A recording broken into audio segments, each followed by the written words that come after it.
Good to see you all here on this beautiful Sunday morning. Welcome all, welcome everyone. Welcome to the light and love that is Unity of Lawrence. In Unity, we begin everything with prayer. Let's take a centering breath and open to the divine that lives within all of us and listen to this prayer. On this day, we dedicate our hearts to peace on earth. We appreciate everyone's spiritual journey and the abundant blessings bestowed upon us. In unity with all who seek to express freedom, joy, and transformation, we welcome our divine inheritance as creators. We come from love, as love, to be love. In harmony with this truth, we live to the best of our ability with a peaceful mind, a peaceful heart, and a peaceful spirit. And so it is. Amen. As you know, our chaplains are trained to hold sacred space and pray with you one-on-one. If there's anything in your heart to be held in prayer, we invite you to see a chaplain following the service today. I believe our chaplains today are Betty Wilson and Teresa Melito. Yay. I'm sorry? Oh, good for you. Hi, Betty Wilson. How about Teresa? Do you want to raise your hand too? Rock and roll. Oh, it's Gail. It's going to be Gail. Well, that clears that up. Are you ready to stand up and sing? This little light of mine, or this holy light of mine, it's holy.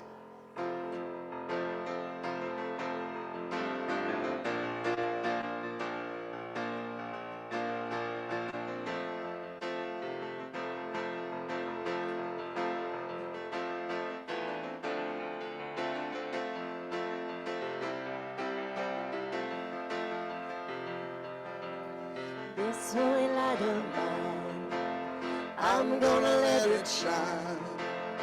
This holy light of mine, I'm gonna let it shine. This holy light of mine, I'm gonna let it shine. Let it shine, let it shine, let it shine. Everywhere, everywhere I go, I'm gonna let it shine. Everywhere I go, I'm gonna let it shine. Everywhere I go, I'm gonna let it shine. Let it shine, let it shine, let it shine. All around the world, all around the world, I'm gonna let it shine. All around the world, I'm gonna let it shine. All around the world, I'm gonna let it shine. Let it shine, let it shine, let it shine. And now let's turn to one another and say hello.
I'm gonna let it shine. Everywhere I go, I'm gonna let it shine. Everywhere I go, I'm gonna let it shine. Everywhere I go, I'm gonna let it shine. Let it shine, let it shine, let it shine. All around the world, here we go. All around the world, I'm gonna let it shine. All around the world, I'm gonna let it shine. All around the world, I'm gonna let it shine. Let it shine, let it shine, let it shine. Let it shine, let it shine, let it shine.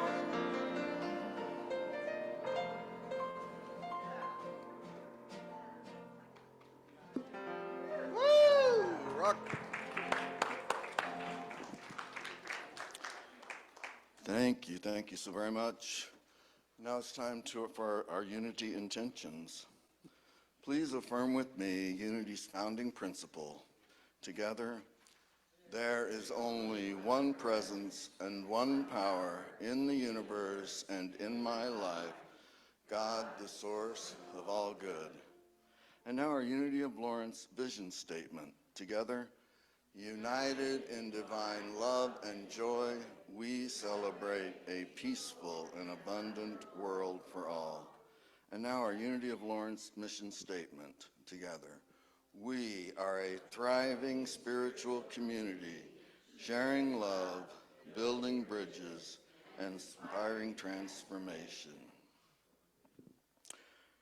Chris Hudson is a Kansas City-based guitarist, multi-instrumentalist, singer-songwriter, educator, visual artist, soloist, and leader, founding member of Gully Washer and Gully Washer Collective.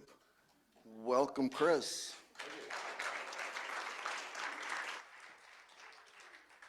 So happy to be back. Happy New Year. I think this is the first show of the year for me here. Anyways, I'm going to play a song here titled No Getting Over.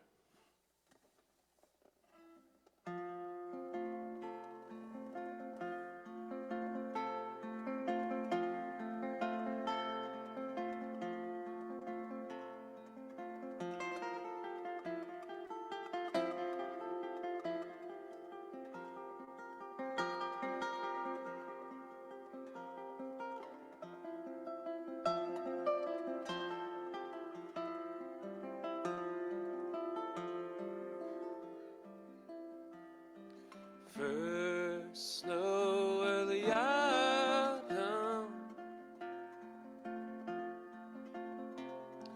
memories of you deep inside and true, written down invisible ink. Your pages take a big sum to make the day obsess on you. The moment sad and sing to earth and moon crack the sun, and there ain't no getting over. 16 degrees frozen, queries of you set aside in view. This winter seemed early, don't you think? Stretched over a cold drum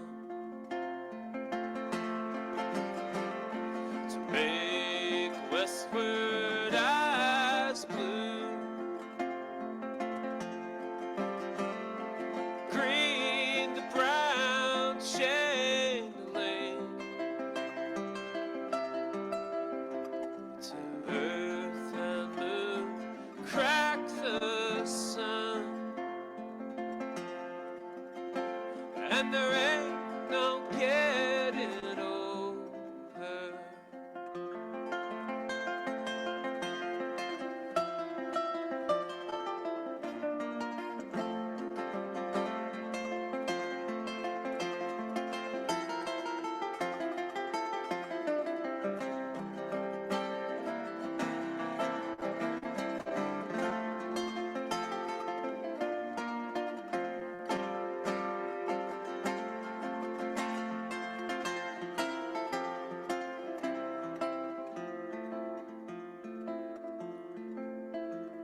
fires are blazing, flickers up, warm in a few, with a whiskey tin cup drink and burning sticks you hum out songs about how fast you flew, outstretched and afraid to blink, to earth and moon crack the sun, and there ain't no getting over.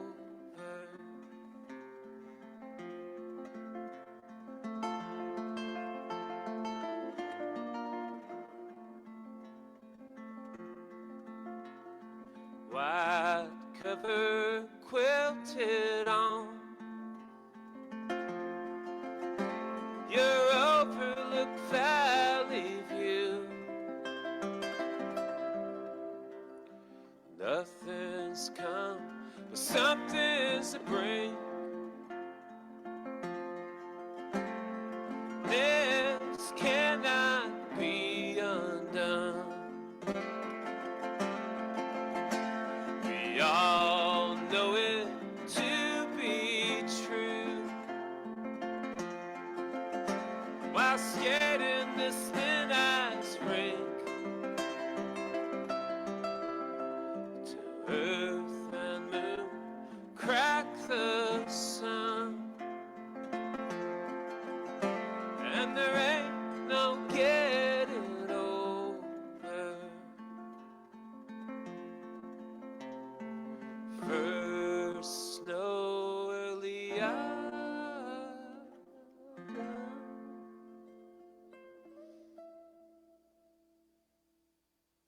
Thank you.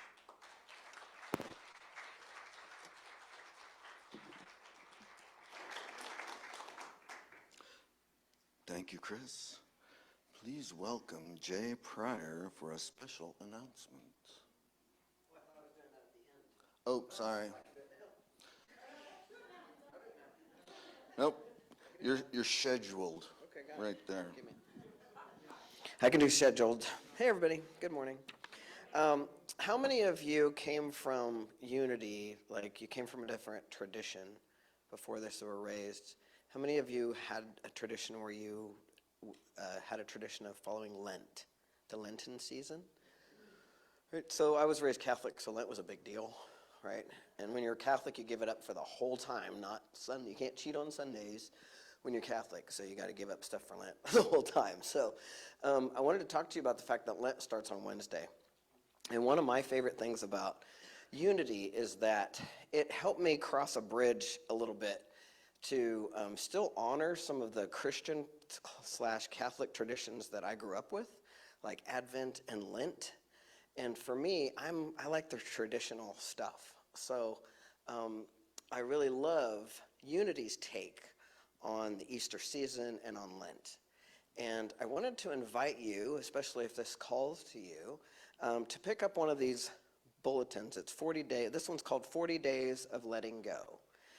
And essentially in the beginning of this book, they really tell you, first of all, Charles Fillmore in his book, To Keep a Holy Lent, I think, True Lent, thank you, To Keep a True Lent, basically said, there's nothing scripturally, there's no scriptural basis for Lent. It's all made up, as usual.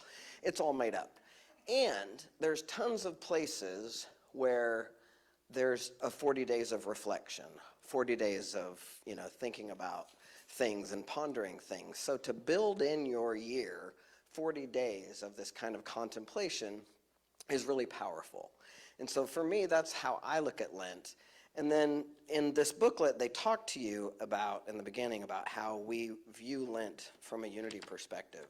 And one of the things I think that's powerful is they talk about how in our own life cycles, all of us are going to experience how they reflect on Jesus's journey, right? So all of us are going to maybe experiencing this year a crucifixion, right?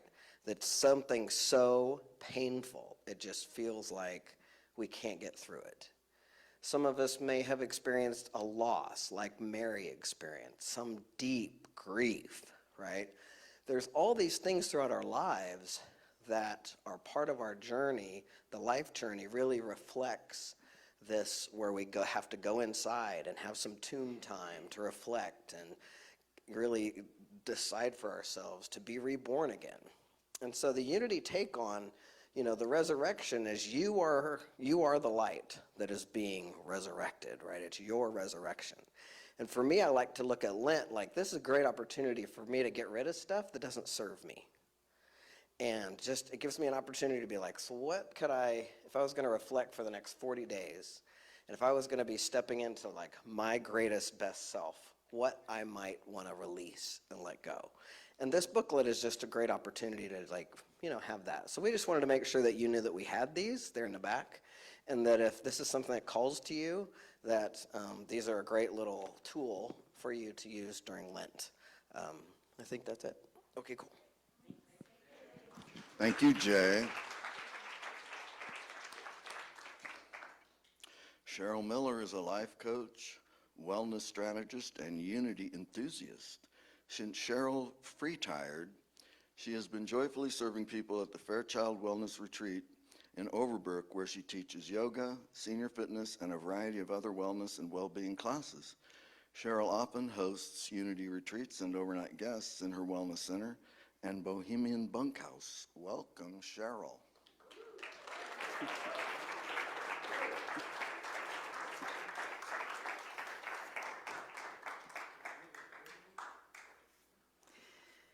Well, that Lent message ties right in with our talk today. There are some things we might want to let go of. Well, hello. I'm going to use my notes today because it's a topic that I don't typically talk about, and I think it'll just go better.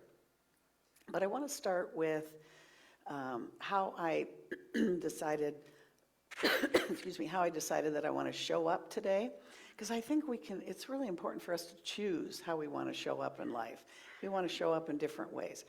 And so I decided that today I want to show up being relaxed, confident, and loving. And so anyway, we'll see how I do. So I wanted to start with, I'm one of those people that has self-development, personal growth, and spiritual growth in my DNA now. And it's like I don't even have a choice of learning things about life. I just do. But I didn't always feel that way. I want to tell you a little story about kind of a turning point for me. I was 26. I was a secretary in the management department at Western Michigan University. And the department chair of the business education department came to me one day and said, I need you to be one of our educators, one of our teachers for business writing. And I had just gotten a master's in English, but there weren't any jobs at that time in English. So I thought, well, and I have a hard time turning down opportunities, things that make me grow, even though they scare the heck out of me. And so I said, okay, I'll do that. And then I was like, oh, what have I decided? What have I done? Well, anyway, since it was so long ago, I can't remember my self-reflection exactly, but I'll guess at what it was in just a little bit, and I'll tell you about that. So anyway, I'm 26, English major. I open up the door to the business school, all these students, 40 of them. I was just like, inside I was like, you can imagine the words I was saying to myself. I won't say them now. But I just said, I'll be right back. I shut the door, I walked into the women's bathroom, and I went, oh my God, what have I, panic attack big time. I scared the heck out of myself. When I defended my master's degree in English, I drank a half a bottle of wine beforehand because seriously, I was so nervous. I read books about, how can I, and my master's thesis deal was in Sproul Tower. It was this big building. Students never got to go in, and it was at the top level, and I had to go up there and defend, they don't teach you how to do that. So anyway, they don't teach you how to teach either. So I thought, here I am, and I'm in the women's bathroom, and some gift in me said, Cheryl, get it together. Pretend. You can't not do this. And so I gave myself some kind of a pep talk, and apparently worked, because I walked back into the classroom, taught there for 3 years, and when I moved to Kansas, I taught similar classes at Washburn University for 4 years. So it turned out to be a really good thing, and I enjoyed it, except for grading all the papers. Students are not that good at writers, for business writing. It's like, okay. So anyway, so that was kind of like my Scarlett O'Hara moment. And some of you may not know who that is. Google it. Gone with the Wind. But I decided that nothing was going to hold me back. Nothing was going to scare me so much that I couldn't live a healthy, happy life. And I was somebody who struggled with happiness quite a bit, and fear and anxiety. And I just knew that those things weren't going to hold me back. I didn't want them to hold me back, because struggling was just so painful. It's like, oh, I don't want to live a life being this much in pain from all this anxiety that I had. So I took on personal growth with a vengeance, and I read all the books and talked to all the people. And luckily, during my college degrees, I got 3 of them, I was able to get free counseling all the way through all 3 degrees. It was the best choice I ever made. And you don't have to be weak to get counseling. I think counseling helps anybody and everybody. And so I was so glad I did that. So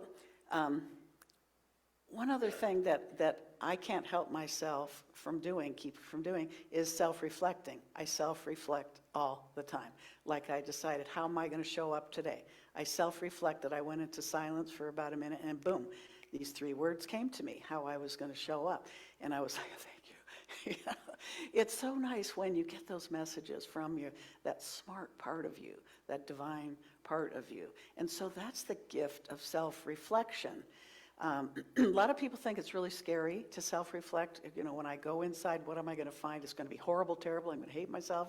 All these things I've done. No, we'll talk about that in a couple of minutes. Looking within may be scary, but we can do it. We can do it. And so I'm going to talk with you about some of the tools that I developed over time when I was, working with myself. I'm a work in progress. So I was thinking there's about 4 kinds of self-reflection. The first one is in the moment. So I have 2 chihuahuas. I walk them around the Overbrook Lake. It's a really nifty place to be, and because they're well-behaved, and well, they're not well-behaved, but they come when I call them. So they're running around, they're real close to me, and I'm able to self-reflect. So I'm always like, what am I going to have for dinner? What should I cook? Reflecting like crazy all over the place, because it's what I do. I think we all do that, but we don't always do it in a kind manner. So anyway, I've noticed that I do a lot of, how am I feeling? And when I say, how am I feeling, I get beyond the feeling. Like if I'm feeling irritable, I'll just be irritable, and I'll stay irritable. And, I'll be all about being irritable. But if I say, how am I feeling? For some reason, that shifts it for me. And I say, how am I feeling? Well, I'm irritable. Well, what happened? Well, Gmail is blocking my email, and Geek Squad can't fix it for me. And technology problems drive me crazy and make me irritable. So, I can find really good reasons to be irritable. What the heck? I'm irritable. But do I really want to stay there? This is where the change happens, where we get some help, is if we ask, do I want to stay this way? Do I want to feel this way? And it's a simple question. And my answer is always, really, no, I really don't want to stay this way. I'm going to be happy. That's my mission in life is to be healthy and happy in this lifetime. And as a coach, I add and to help other people do the same thing. So, I can't let myself just stay there. I have a friend, she's really funny. She's a decisive person. She will be in a mood and she'll know that by Monday she'll be fine. She gives herself a deadline. She says, when I wake up in the morning, I'll be fine. I'm like, okay. I don't know how she does that, but it works like a miracle for her. It's Brenda, by the way, if you want to know Pam. So anyway, and sometimes in the moment, you get a feeling like, oh, I'm happy for no reason. Why am I happy? And then I'll explore that too. Well, somebody at the bank smiled at me and said hello, and I didn't even know them. And the sun is shining, and my dogs are behaving, and they're healthy, and I'm feeling really good. And so I will acknowledge that too. So self-reflection can be something really positive, can be something that worries you. And for some reason, I easily get over irritability and anger. I'm an Aries, fire sign. Whew, those flare up in me, and I can feel them really quickly. But they also burn out really quickly. It's like you light a match and it burns out. So those feelings are easy for me to process when I self-reflect. I can move beyond those easily. The ones that are a little bit harder are when I'm, feeling something, that touches me like, feeling less than, worthiness issues or anxiety. Those kinds of things for me take a little bit longer sometimes. So the second way, so self-reflection in the moment, what comes up, ask yourself, how am I feeling? Do I want to feel that way? And the second one is over a period of, excuse me, over a period of time. And a period of time might be one day. So at the end of the day, I love going to bed, propping myself up, and then taking my little notebook, and I write every single day. I write the date and, a list of things. I just reflect on what happened that day, what I did, what I thought, what time I got up, what time I went to bed. I write what I ate. Just who knows why I do that, but I love doing it. It sort of gives me a feeling of my life, what I've experienced during the day. I also do it in a bigger way at the end of every year, and I call it my New Year's evolution, because, as a coach, I want to evolve. Another word is transform. I want to evolve. I don't want to just go down the stream merrily. If we don't self-reflect, if we never self-reflect, then we might be happy, but we'll be just going down the stream, and we won't be, growing in ways that potentially we could grow. And that's fine. But I'm not one of those people. So anyway, every year I get my calendar on my lap, I look back at the year, and I kind of see what I've been through and what I've experienced and the good, bad, and the ugly. And then I'll just sit and meditate for a while. I always have a cup of tea or coffee, and I'm really enjoying having my planner on my lap. And then things will occur to me, and I thought, one thing that's been bugging me, this is years ago, I had this as my theme, finish what you start. Because all over my house, I had unfinished projects. Like the nail that needed to be nailed in the trim, and this broken thing here, and this thing needs to be sanded, and this thing needs to be put away. I made a list because I like to create environments that help pull me forward. So anyway, I made a big list, huge list. It took up a whole sheet of paper. And over that year, I finished everything on the list. I would come home from work and I would scan the list because it feels so great to check something off. I'd scan the list and see, what can I get done? Ooh, I'll do that, I'll do this.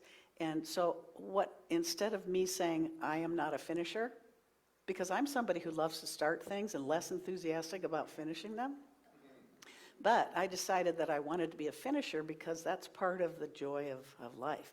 So in this year of self-reflection and making these choices, I became a finisher. And so that's the evolution. So, just something simple like that. I really believe in that kind of thing. And then reflecting on an external event. Maybe you got a big bill, an unexpected bill, you had an argument with somebody, and aren't people the best spiritual teachers for us? If we didn't have people around, we probably wouldn't learn anything. there'd be nothing to learn. But we learn it through our relationships with people. And I had a really dysfunctional relationship. Well, I had a lot of them up until I quit having relationships, because I thought, if I can't do better than this, I'm not going to do it. So, yeah. And so anyway, one of my last dysfunctional relationships, I learned I learned about enabling and being codependent, because I couldn't figure it out. In my family, we were enabling codependent. It never occurred to me any of that was happening. So this particular relationship was so dysfunctional that I was forced to learn those things, and I'm glad that I was, because it took a long time though. So anyway, events can make us self-reflect and look within, because it's important that we do that. And then the final one is we just do it as a natural part of our spiritual process. We do it every day. Just sit down with our planner in our lap, or while we're riding our bike, or while we're taking our morning walk, and we do our spiritual practice there, and we reflect about our life. So to me, those are kind of the main ways that we can reflect, just so you kind of have it in your mind about when you might reflect, to make it a little bit more intentional, because we reflect all the time, but we can make it more intentional by looking at those 4 things. Okay, and I mentioned before that we might be afraid to look within, because we think we're going to look in to see how bad we are. And that's not the point at all. The point is to look within to get those messages from the divinity, the divine within us, that quiet voice that we have a hard time listening to sometimes. And so why I got to thinking about what is ineffective about the way we can be reflective. What is ineffective about it that scares us so much? And one of the things I thought about is that we ask the wrong questions. We ask judgmental, even mean questions, and we get mean, judgmental answers. And I learned this from Tony Robbins. If you want to know more about that, you can Google him and just write in Tony Robbins asking good questions. He's got all kinds of stuff on that. So a couple of examples of asking mean questions. You might ask yourself, and these are 2 of his examples that he uses, why does this always happen to me? Why does this always happen to me? Well, for one thing, it doesn't always happen to you. It sometimes happens to you. And our brain hears that question, our brain has to answer it. So our brain goes, well, because you're an idiot. That's why it happens to you. And that doesn't feel very good. And then if you tell yourself, okay, why can't I lose weight? Why can't I lose weight? I've said this myself. Why can't you lose weight? Your brain goes, because you're a pig. You eat too much. That's why. And it's not kind. It's not kind. So we need to stop asking those unkind questions, those judgmental questions. We could ask something better, like, what are some tools that I could use to release some weight? Why is it that I'm hanging on to this weight? Is there some reason? Is there something I could look at that would help me release that weight? Give me some guidance. And, just ask for guidance. What's the guidance that I should have? And we won't be so afraid to look within if we stop looking within with a mean question. We sure don't want to do that. So in Unity, we use denials and affirmations, which I love.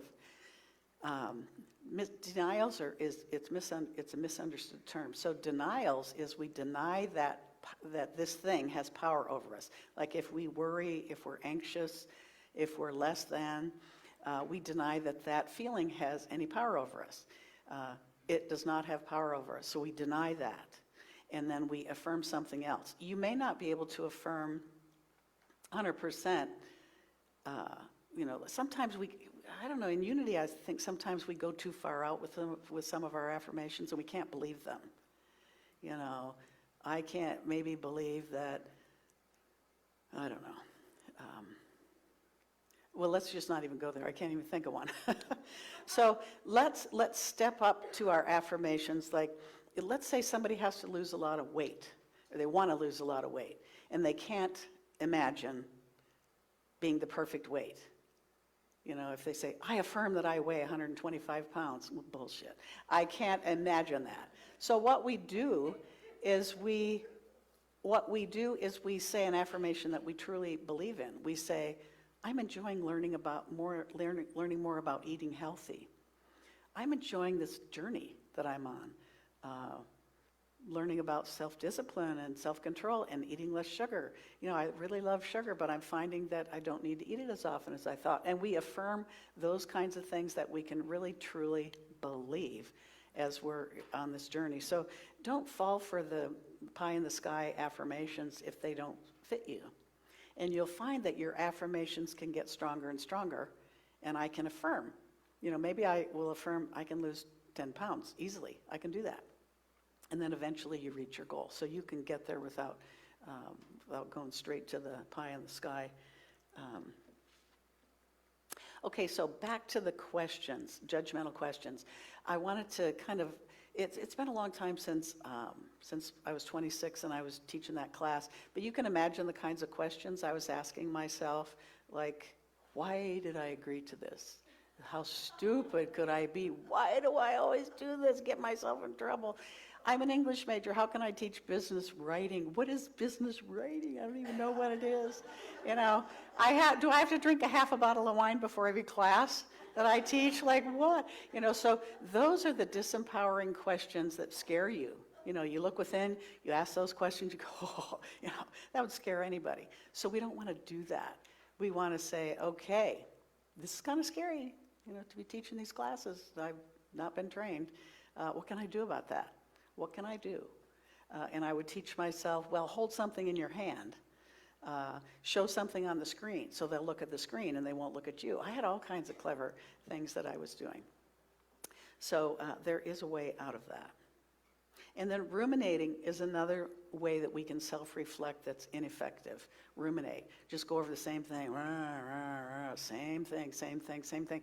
And we probably all ruminate a little bit. But when you see that you're doing it, just stop for a second and say, what's another way? What's another way? What's a way to, you know, stop feeling like that? And it might be to take a run. It might be to read a spiritual passage. It might be to tune in and pray. You know, how can I feel different? And see a stop sign that says stop, you know, click the rubber band, whatever it is. There are lots of different ways we can stop ruminating. But we want to have our self-reflection be as positive and beautiful as possible, or we won't do it. You know, we won't want to look within. So I don't know if you've noticed, but this talk really has been so far on several of the unity principles. I love those unity principles. There's 5 of them. And the third one, which I've been talking about, is watching what we say. You know, our thoughts create our reality. And so these questions that we ask ourselves, these assumptions we make about ourselves, are who we end up being. So we want to be careful with who we say we are. You know, and that's why it's nice to tune really into Spirit, because Spirit will tell you how great you are. Spirit will give you guidance. Spirit will say, come to this presentation, be relaxed, be confident, be loving. And I have this, I'm not a mother, but I have this mothering energy that I really like. I like mothering other pets, animals, birds, other people. And so I thought, I kind of feel like if I could, you know, do some mothering in my talk, that might feel good for me and for others. So I find great benefits in looking within. So the third unity principle is about our thoughts create our reality. The fourth one is about co-creating with Spirit, and we do that by all the different tools that we have, by denials and affirmations, prayer and meditation, all those things that are tools that help us create the lives that we want. Self-reflection would fit in there. And then the fifth one is we put our thoughts into action. We live into action. So that's the one that I want to talk about now. If you don't have a regular routine that's a spiritual practice, I think it would be beneficial to consider how you might do that. And so if it's consistent, if it's regular, every kind of a day kind of a thing, it works well.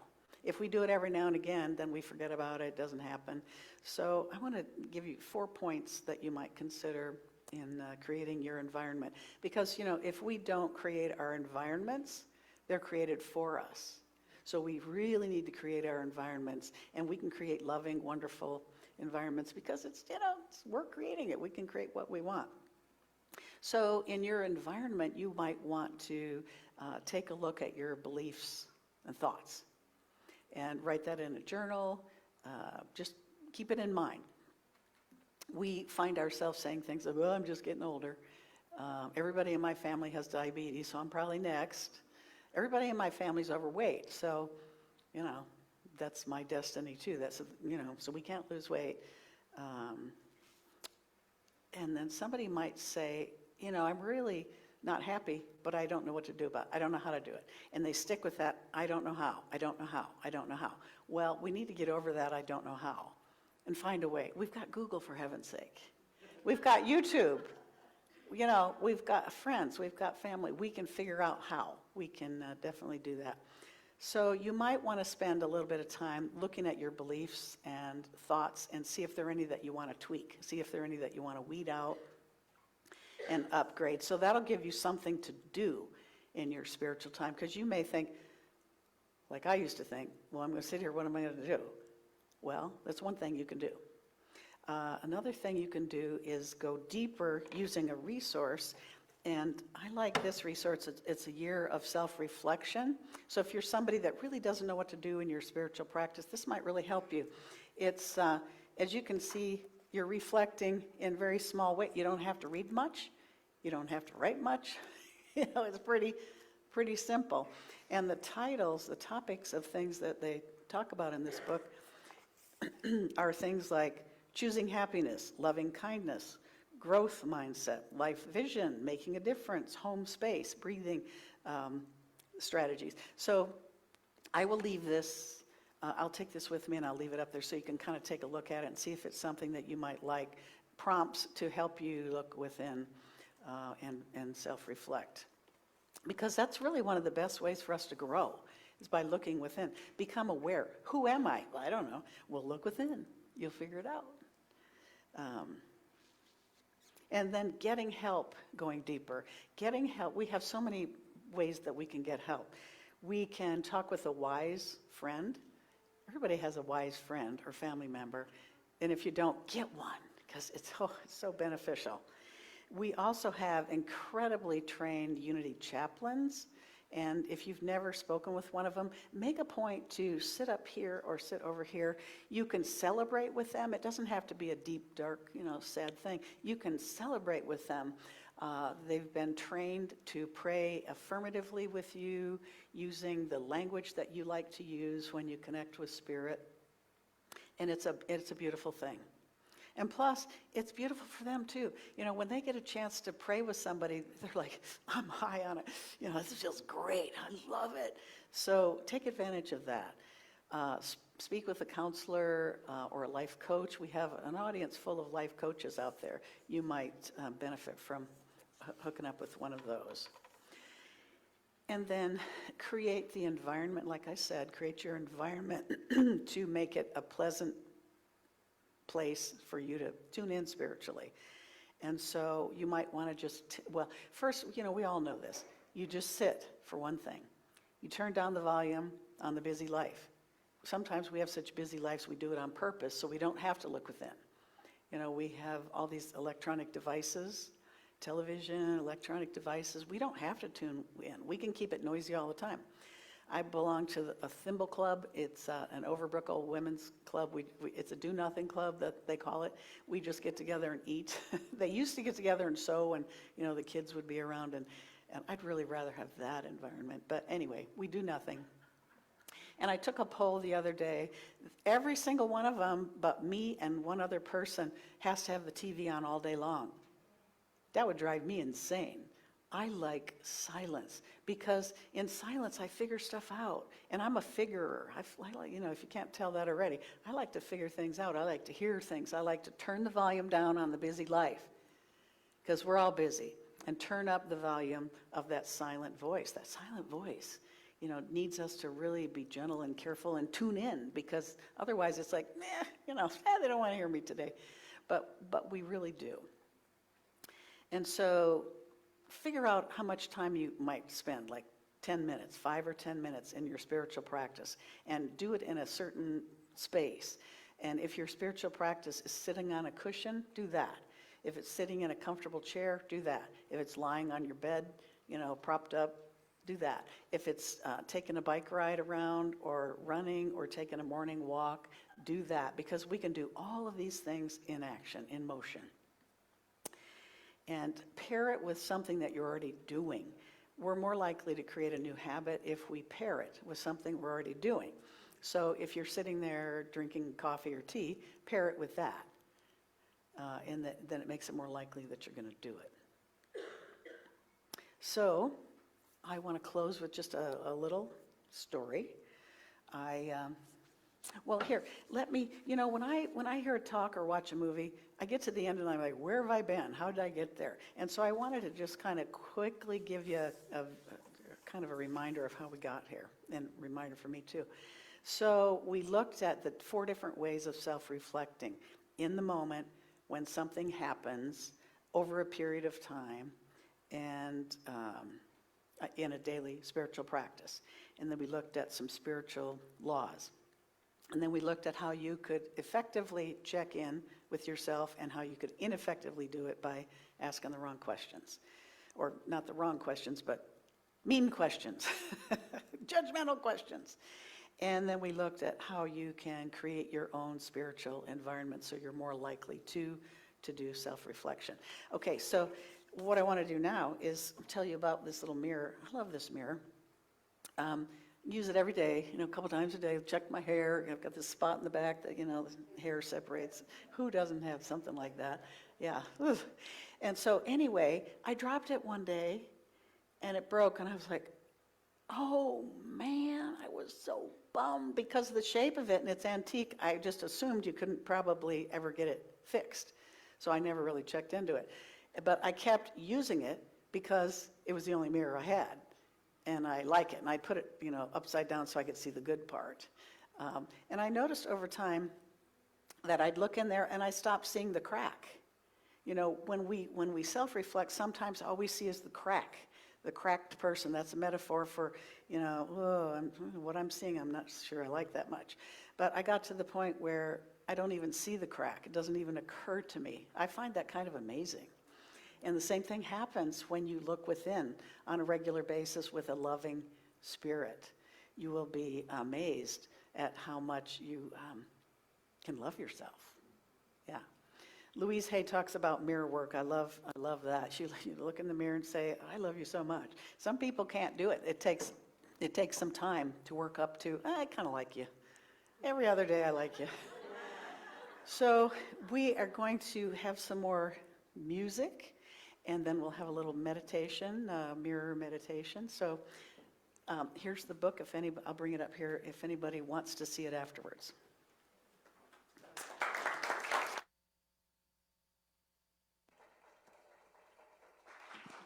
All right, well, that was really nice. Yeah. Well, I'm going to play something here.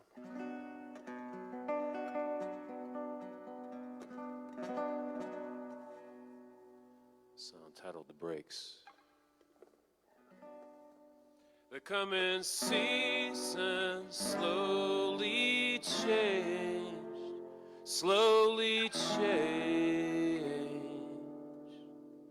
running uphill to where our home is, beneath the oak crushing up the leaves. As fall hangs on to the August, granting heat to the autumn breeze. Dark days reap and soak a topaz, redbuds grow to taller trees. Our I never had ease until the solstice, when the sun breaks below the east. Childhood dreams lag forever in latter weeks, late November, and pagan lights line window panes. Coming seasons slowly change. They're pouring out pails of muddy water on narrow roads washing off the street. Down back alley drives that seem to falter, where old houses show waist to their knees. High on the past, here and after, drunken ghosts jump from balconies. I never had ease until the solstice, when the sun breaks below the east. Childhood dreams lag forever in latter weeks, late November, and pagan lights line window panes. Coming seasons slowly change.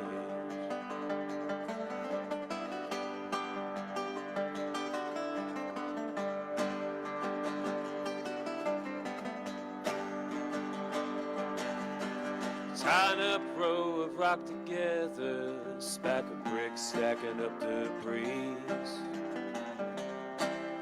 Shake the bloop, spread on forever, Doric columns sound like classical Greece. Picket white fence lacing, Doric columns sound like unending.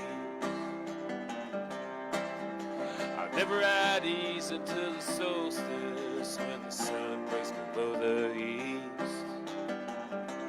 Shattered dreams lag forever on latter weeks, late November, and pagan lights line window panes. The coming season slowly changed, slowly changed.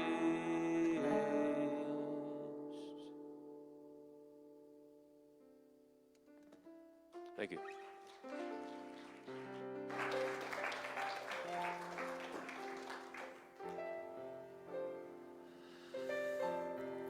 All right. Well, we'll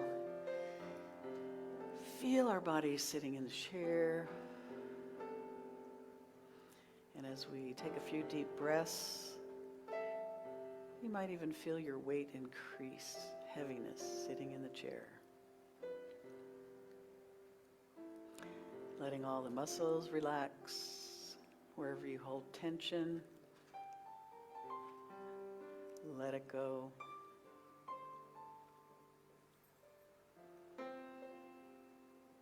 And it feels so good to have nowhere to go, nothing to do.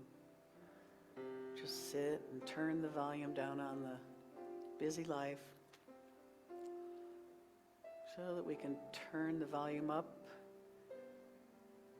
on the still, small, quiet voice.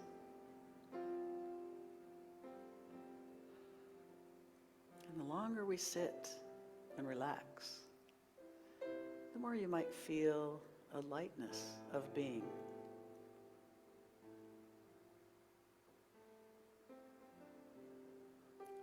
Peace.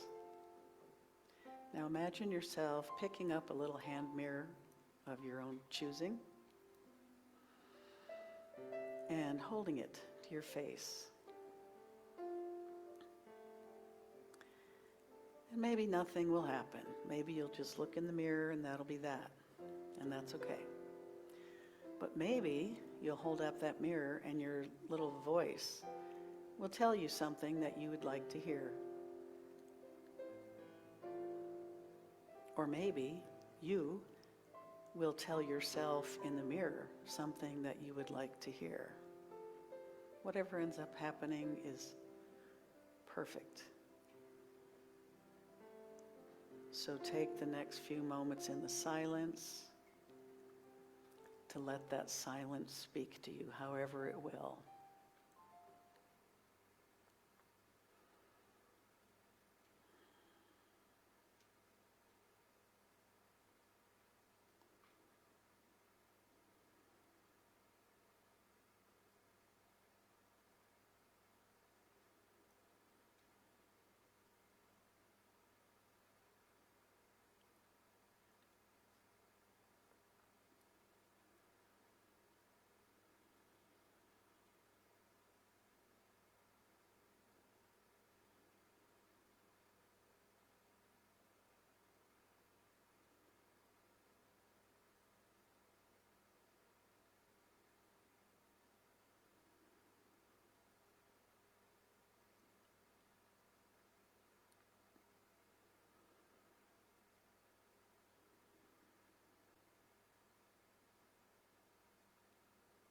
And maybe you need a little longer in the silence before you hear that little voice.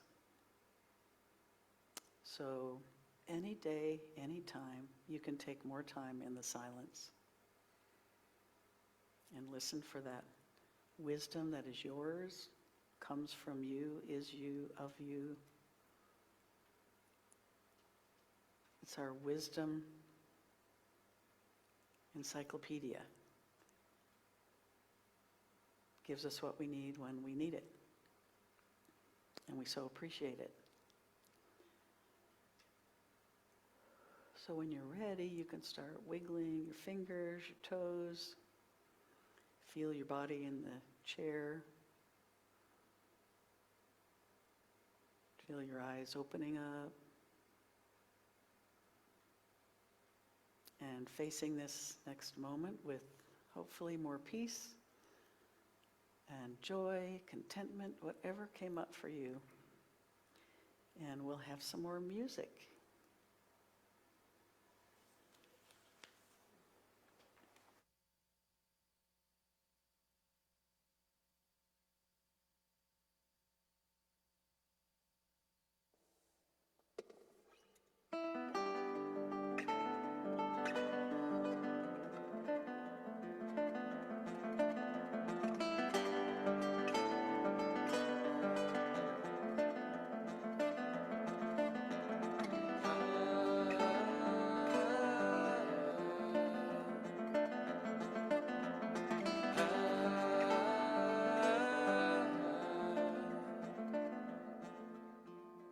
Mist of a morning space, floorboarded cat demands her food. She never lets you sleep. Steamed up skyline waves, a mist of a morning space. Fire fury waves, ink-blotted seas drawn so deep, black and low in haste, a mist of morning space.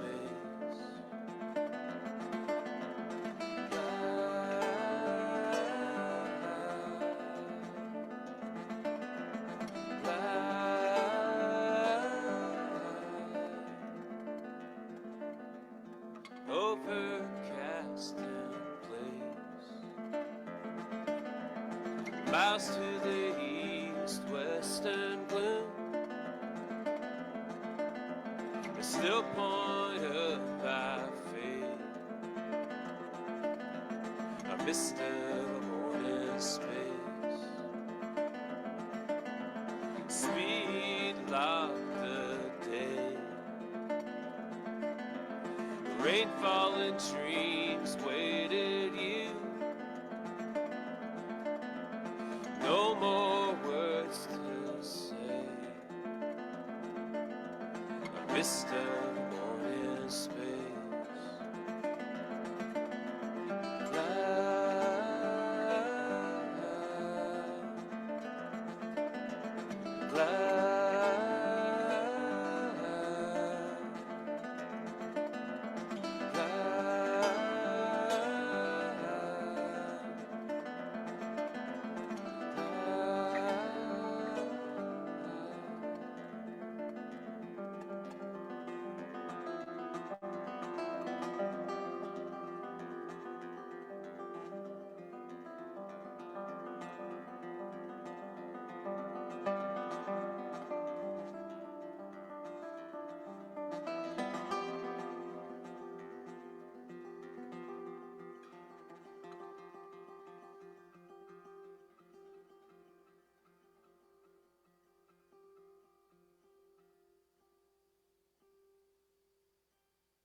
Thank you.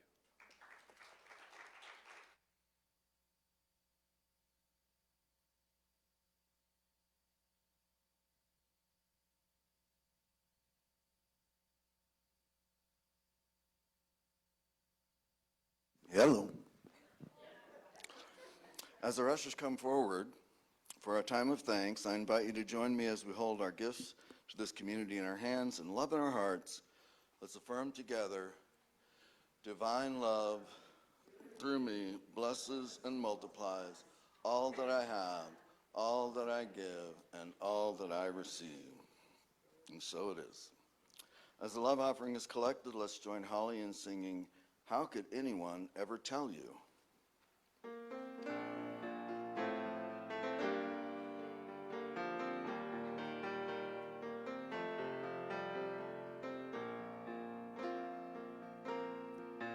How could anyone ever tell you you were anything less than beautiful?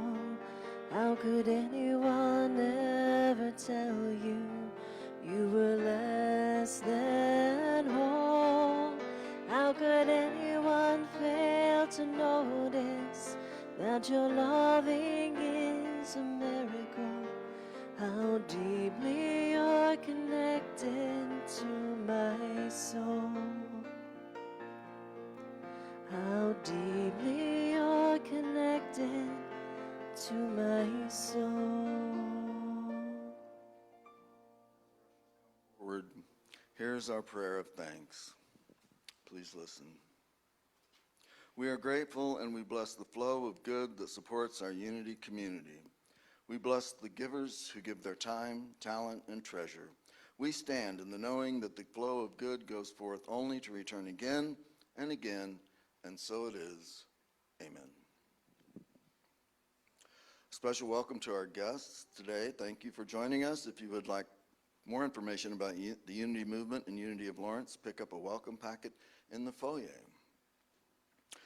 Sunday Lunch Bunch is meeting at Globe South Indian Restaurant, 619 Massachusetts Street. Everyone is welcome. Please welcome John Pryor for the board report. Oh, that's me. God, what did I do with it? Okay, I'm going to have to ad-lib it because I literally had a piece of paper to write everything down on. Oh, and here it is. No, one of the things that we decided some time ago was after every board meeting, the next Sunday, we'd give hopefully a fairly short board report. This was our first meeting with the new board. We welcomed and voted in our new treasurer, who's Becky Howlett, and our new secretary, which is Kathy Pryor.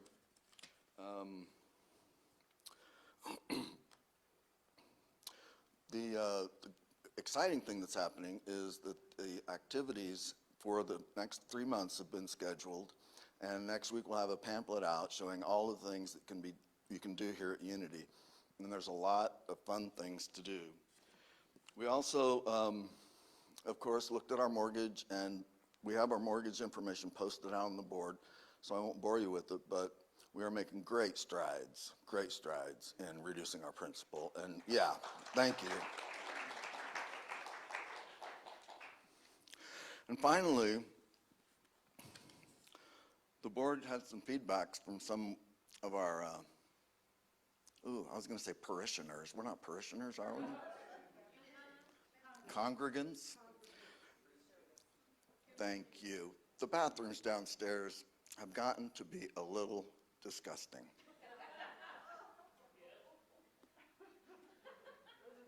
That's some good-looking stuff.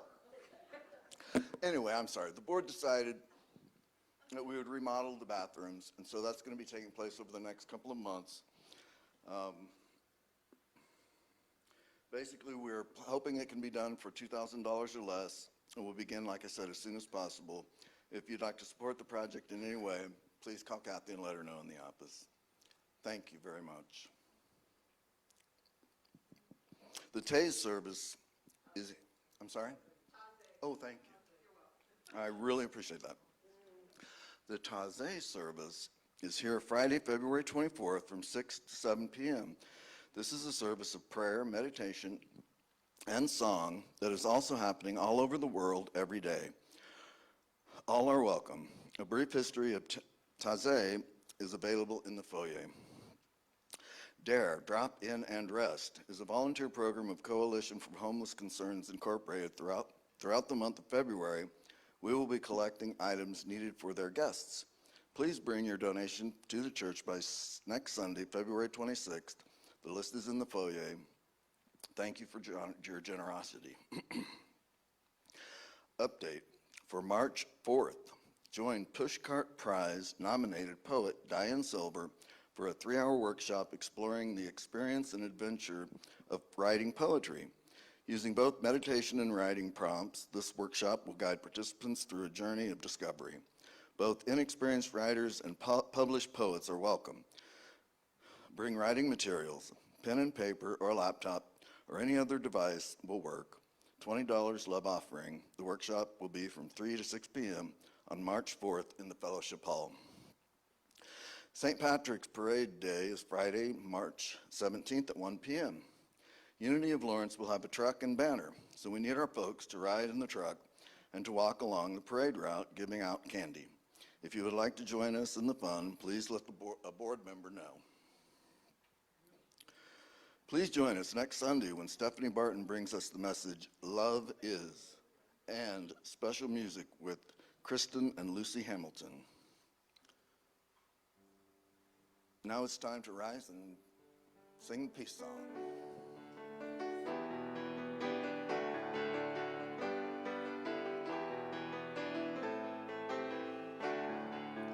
Let there be peace on earth, and let it begin with me. Let there be peace on earth, a peace that was meant to be. With God our Creator, united all are we. Let us walk with each other in perfect harmony. Let peace begin with me.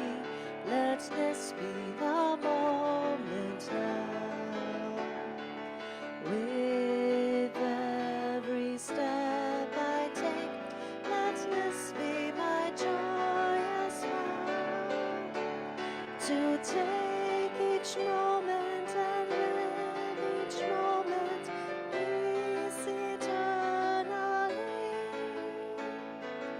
Let there be peace on earth, and let it begin with me.